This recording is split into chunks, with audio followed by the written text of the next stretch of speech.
Hey, hey, hey, good morning, ladies. I am Regina Phillips, and I'm back with another episode of Kingdom Car Chronicles.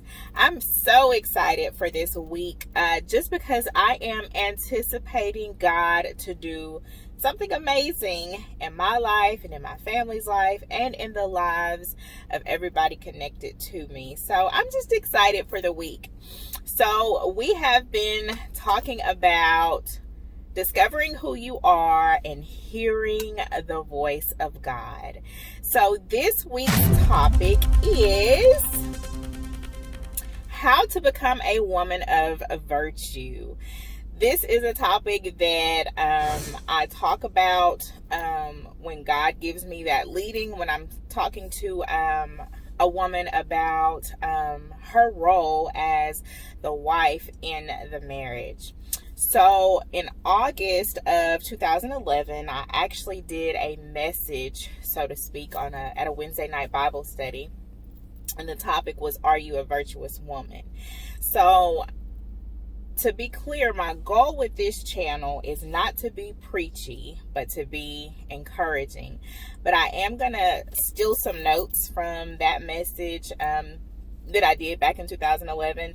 And since then, God has grown me up a lot. So there's so much that I can add to that message. But anyway, I will be looking at those notes to kind of share with you guys. But how to become a woman of virtue. For me, sometimes when I would hear the Proverbs 31 woman, or you have to be a Proverbs 31 woman, at one point I was telling my husband, that woman don't exist for real. Because there's so much that woman does. And so I kind of just want to share with you from, wife to wife, for those wives that are listening and potential wives that may be listening at this video, just how to become a woman of virtue. I think a lot of women get caught up in the line by line specifics of who that Proverbs 31 woman is, and you measure yourself against her. And you kind of degrade yourself, or you're hard on yourself because you're not leveling up to what the scripture says that Proverbs 31 woman is. But it's important for us to deep dive in scripture and understand the context of what that scripture or passage of scripture is really saying to us. And God never, ladies, wants us to compare ourselves to the next woman. But oftentimes we find ourselves doing that. And if we feel like we don't level up, then we're hard on ourselves. And stop being so hard on you. You are who God created you to be, and nobody can do what God created you to do any better. And likewise, as a wife, I know without a doubt in my mind that God created me specifically for my husband. And no one can meet that need in him better than I can, because God created me specifically for him. So with that being said, so we're familiar with Proverbs 31. And specifically, starting at verse 10 through 31 is where it describes that Proverbs 31 woman that we hear so much about. So, for a lot of times, if you've been married for a while, you have the notion to get comfortable where you are. And if asked, how are things going in your marriage? You'll say, oh, well, things are okay. And our definition, so to speak, of okay is to the world's standard of what a marriage should look like. So sometimes we end up maybe comparing our marriages to what we see in TV. And ladies, if you are wasting time on Lifetime, I used to do it. If you're wasting your time on Lifetime and trying to compare your husband or your marriage to those marriages that you see on there, most of the time those marriages are pretty jacked up.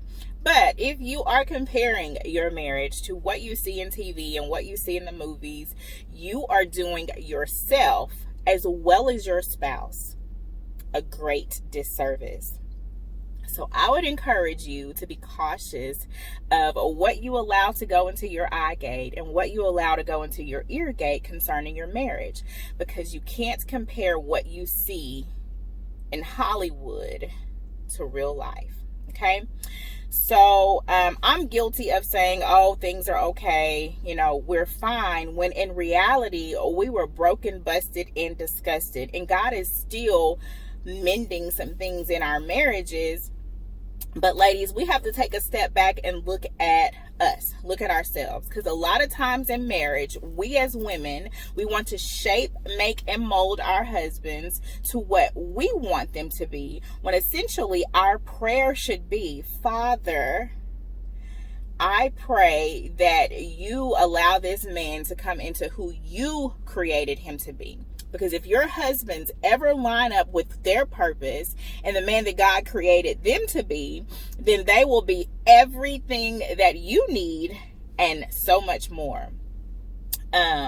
So I used to say, when things were, I guess, kind of choppy in our marriage, I'm striving to be the woman that God has called me to be. And I had to take a step back and really look, am I really doing that? Or am I so focused on what he's not doing, or what he,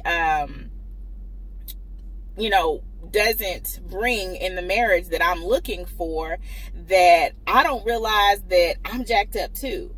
Because if you were to look at yourself through the eyes of your husband and from his perspective, it probably would surprise you. So again, we put this undue expectation on our men that we shouldn't, as women. And I'm learning this to be so true, if we as the wife would get in the position that we're supposed to be in as a wife, and allow God to do the shape, making, and molding of our husbands, then everything in our marriage will begin to line up the way that they should be. So verse 10 in Proverbs 31 says that this woman is capable. She's capable of having capable meaning having suitable ability. She's competent, sufficient means for comfortable living. So she has the ability and is competent enough to provide sufficient means for comfortable living. Excuse me, I'm trying to go too fast. I'm so excited about this topic. I love talking about this particular topic, so I'm a little excited. Let me slow down. So a woman who is capable, or she has suitable ability and is competent to provide suitable means for comfortable living. This means that for the most part, women, you should be designing a home that is so comfortable for your husband to come home. He can't wait to get home, because number one, he knows that his house has been prepared by you to receive him, and he can come into a place of comfort, peace, relaxation, and not the nag. So as a girl, my mother, actually when my husband and I, Charles, when we were dating, she always said to me, one thing that a man does not want is to come home to a nagging wife. And so that kind of stuck with me. It actually, because I really didn't understand what that meant, it kind of caused me to go into a place of suppression of feelings, which is not healthy, as well as being a nag is not healthy. And so God is putting me in a place to find, I guess, level ground or equal ground with that, so that I'm not a nag, but I also don't harbor my feelings or harbor the things that need to be a topic of discussion in our marriage.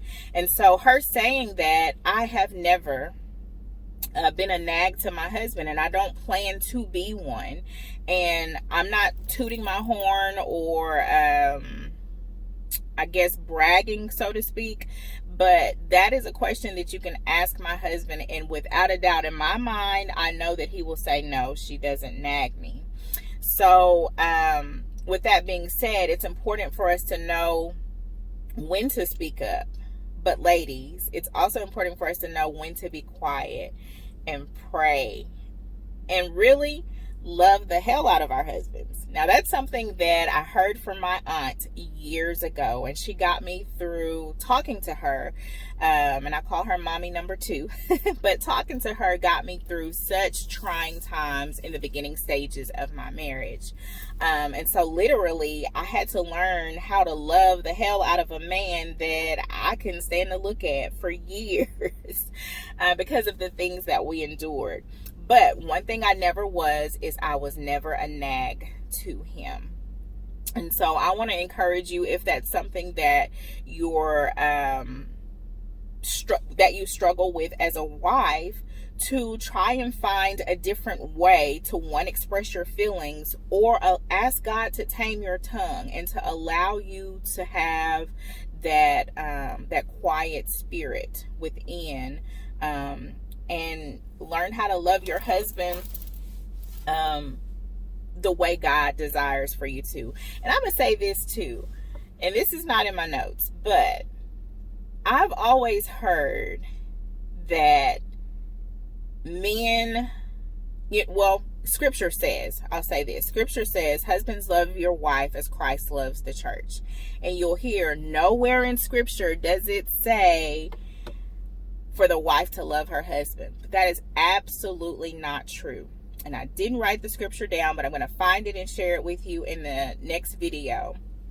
But Scripture does say for older women, teach the younger women how to love their husbands. And so, of course, love for most women, because we're nurturing creatures, love comes naturally. And so we have to make sure that our lives exude love to our husbands, even when we don't feel like it, because love is not a feeling. Guys, I have so much to say, but I'm running out of time, so there's definitely going to be more videos to come.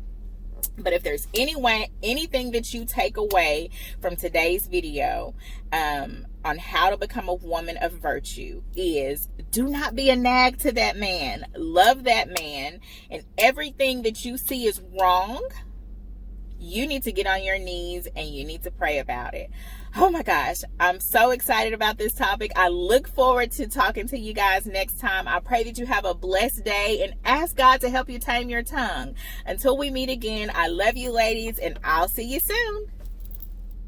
Hey there. Thank you so much for tuning in to this episode of Kingdom Car Chronicles.